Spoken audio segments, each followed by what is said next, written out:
Hai, Assalamualaikum warahmatullahi wabarakatuh sahabat semua. Apa kabar hari ini? Di weekend kali ini, semoga sahabat semua selalu sehat, segala urusannya lancar dan selalu dimudahkan. Nah, kali ini saya akan sharing terkait dengan gimana caranya atau rahasianya agar anggrek dapat tumbuh dengan subur dan sehat. Di video kali ini saya akan mencontohkan beberapa anggrek yang tumbuh dengan subur dan sehat. Salah satunya adalah anggrek Grammatophyllum ini. Anggrek ini terlihat di sini saya menanamnya menggunakan pot plastik. Kemudian media yang saya gunakan adalah arang. Dengan pertimbangan, arang itu merupakan media yang poros air, sehingga air yang kita siramkan pada anggrek ini tidak akan tersimpan di dalam pot ini karena pot plastik ini di bawahnya juga ada lubangnya. Kemudian anggrek ini akarnya tumbuh dengan sehat, daunnya juga sehat dan rimbun. Nah, rahasia yang pertama adalah pemilihan media yang tepat ya sahabat semua. Bukan berarti arang itu yang paling bagus, namun kita memilih media sehingga perawatannya kita sesuaikan dengan media yang kita gunakan. Pada waktu menggunakan media arang, maka penyiraman bisa kita lakukan lebih sering. Berbeda apabila kita menggunakan media moss putih atau sphagnum, akar kadaka, maupun pakis cacah. Nah, yang pertama adalah pemilihan media yang tepat ya sahabat semua. Nah, pada waktu kita menggunakan moss putih misalnya, maka penyiraman hanya kita lakukan seminggu sekali. Atau disesuaikan dengan kondisi tanamannya, apakah sudah terlalu kering atau mungkin masih basah. Nah, itu pengaruh pemilihan media untuk pertumbuhan anggrek. Nah, yang kedua, kita harus memilih lokasi yang tepat untuk menaruh anggrek-anggrek ini. Dengan adanya sirkulasi udara yang bagus, maka anggreknya akan tumbuh dengan lebih baik.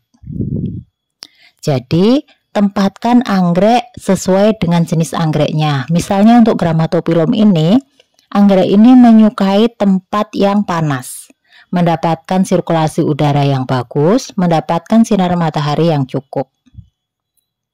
Nah, ini untuk selanjutnya saya contohkan anggrek yang ditempel di papan pakis. Nah, anggrek yang sehat itu tidak selalu rimbun. Nah, anggrek ini pun juga sehat. Kita lihat tandanya anggrek ini sehat adalah daunnya hijau segar, bagus, tidak ada bercak-bercaknya. Kemudian di bagian akarnya tumbuh tunas baru. Salah satu contoh ciri anggrek yang sehat adalah terlihat dari akarnya juga.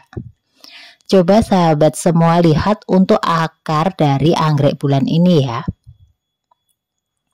Anggrek bulan ini saya tanam dengan cara ditempel di pohon. Ini terlihat akarnya hijau segar, kemudian akarnya juga penuh, tidak kopong atau tidak kempes, kemudian tidak coklat. Nah, akar-akarnya ini menandakan bahwa anggrek ini mendapatkan air yang cukup sehingga penyiramannya sudah sesuai. Nah, tentu saja anggrek ini akan tumbuh dengan baik dan sehat. Nah, untuk selanjutnya saya contohkan untuk anggrek Cattleya. Untuk anggrek Cattleya ini jenisnya juga rimbun. Pada waktu rimbun, maka akarnya juga akan baik. Bunganya juga akan banyak. Kadang bisa bergantian. Nah, perlu sahabat ketahui untuk Cattleya ini, untuk bab yang sudah berbunga tidak bisa berbunga lagi ya. Jadi untuk satu bab hanya berbunga satu kali. Sehingga apabila dirasa anggreknya sudah terlalu rimbun, bisa di-split untuk anggrek Cattleya ini, karena kadang-kadang kalau terlalu rimbun potnya pun sampai tidak muat lagi ya.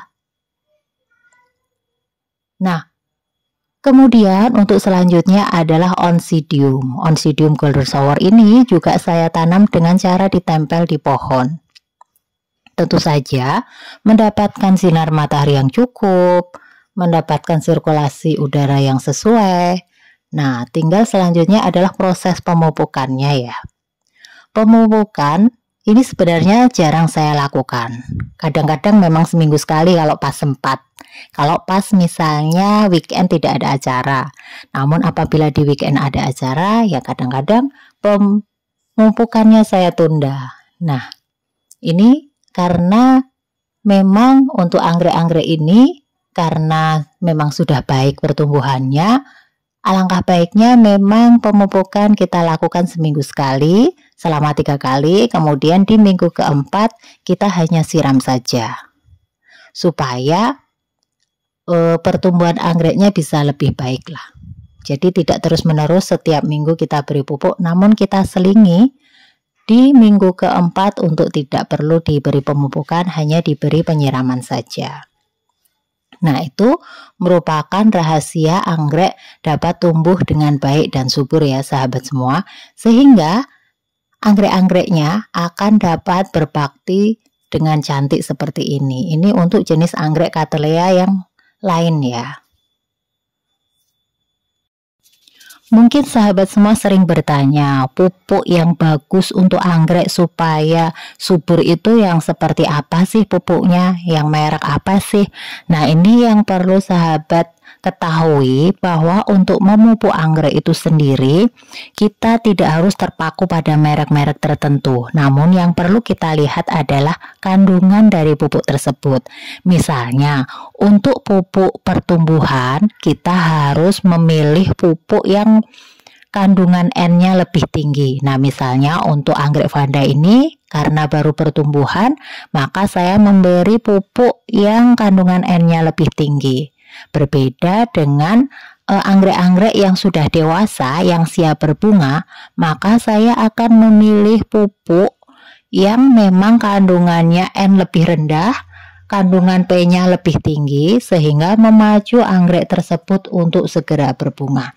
Nah, sahabat semua juga lebih mudah membeli pupuk-pupuk yang memang sudah khusus, misalnya beli pupuk pembungaan, kemudian beli pupuk pertumbuhan. Nah, di situ untuk kandungannya sudah sesuai dengan kebutuhan anggrek. Nah, untuk dosisnya sendiri disesuaikan dengan yang tertera pada kemasan. Nah, caranya pun bisa kita spraykan, kita semprotkan. Nah, ini untuk akar anggreknya saja sangat banyak, sangat lebat, karena anggrek yang Vanda ini masih masa pertumbuhan. Nah, untuk selanjutnya tinggal kita nikmati hasil dari perawatan kita dalam merawat anggreknya. Tinggal kita nikmati bunganya, kemudian kita nikmati keindahan daunnya seperti ini ya sahabat semua. Nah, semoga informasi ini bermanfaat. Anggrek-anggrek sahabat semua pun dapat tumbuh dengan baik dan subur. Assalamualaikum warahmatullahi wabarakatuh.